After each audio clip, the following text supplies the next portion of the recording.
BJP ভেবেছিল যে কংগ্রেসের বা জোটের কে মুখ্যমন্ত্রী হবে সেই প্রশ্ন তুলে মহাজোটকে তারা বিপদে ফেলবে। কিন্তু আজ যখন মুখ্যমন্ত্রী উপমুখ্যমন্ত্রী ঘোষণা করে দেওয়া হলো, তারপর বিজেপির মুখ বন্ধ হয়ে গেল। এতে প্রমাণ হচ্ছে যে বিহারে বিজেপি নীতিশকে নয়, নিশ্চয়ই নীতিশের বাইরে তার দলের কোনো লোকদেরকে তারা মুখ্যমন্ত্রী করবার জন্য চিন্তা ভাবনা করেছে, তাই নীতিশ কুমারের নামটা নেওয়া হয়নি। এটার জন্য বিরাট তথ্য অনুসরণ দরকার নেই। বিজেপি পার্টি বিহারে নীতিশকে চাইছে না, এটা পরিষ্কার। লোকসভার ভোট এক রকমের ইয়েতে পার্সপেক্টিভে হয়েছে, এক ধরনের ভাবনা চিন্তায় হয়েছে, এক ধরনের ন্যারেটিভে হয়েছে। বিধানসভা ভোট তো সেভাবে হবে না। শহরের লোকদেরকে, বিশেষ করে আরবান পপুলেশনকে বিজেপি পার্টি সেই সময় প্রলোভিত করতে পেরেছিল, আকর্ষিত করতে পেরেছিল, তার প্রতিফলন বিধানসভায় ঘটবে বলে আমি মনে করি না।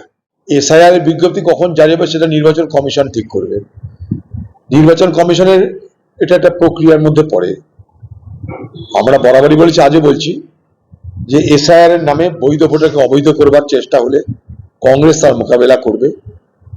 আমরা প্রত্যেকটা বৈধ ভোটারের ভোটার লিস্টে নাম লিপিবদ্ধ করতে চাই, তার জন্য যতদূর যেতে আমরা যাব। রক্ষক এই জন্য নির্বাক দর্শক, কারণ যারা করেছে তারা তৃণমূলের নেতা। তৃণমূলের নেতারা কোনো অপরাধ করলে সেখানকার পুলিশকে নির্বাক থাকতে হয়। এটাই দিদির অলিখিত আইন। দিদি প্রত্যেকটা থানায় এই বার্তা দেওয়া আছে যে তৃণমূল নেতারা অত্যাচার করুক, ধর্ষণ করবার ভয় দেখাক, তোলা আদায় করুক, পুলিশকে নির্বাক থাকতে হবে। তাই ভবানীপুরে পুলিশ নির্বাক, কারণ ওই ভবানীপুরে দিদি পুলিশ যখন গ্রেপ্তার করে তখন থানা থেকে নিজেই মুখ্যমন্ত্রী থানা থেকে তাদের আসামিদের বার করে নিয়ে আসে।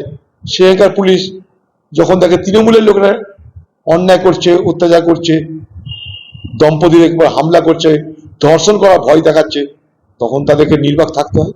দুর্ভাগ্য এটা যে আজ তৃণমূলের তরফ থেকে মা বোনেদেরকে, অন্য কোনো নয়, শাস্তিটাকে ধর্ষণ করা হবে। তৃণমূলের স্লোগান এটা, মা বোনেদের, যে বেশি কথা বলো না, বললে ধর্ষণ করে দেওয়া হবে। বাংলা খবর, আপনার রাজনীতি, আপনার আওয়াজ।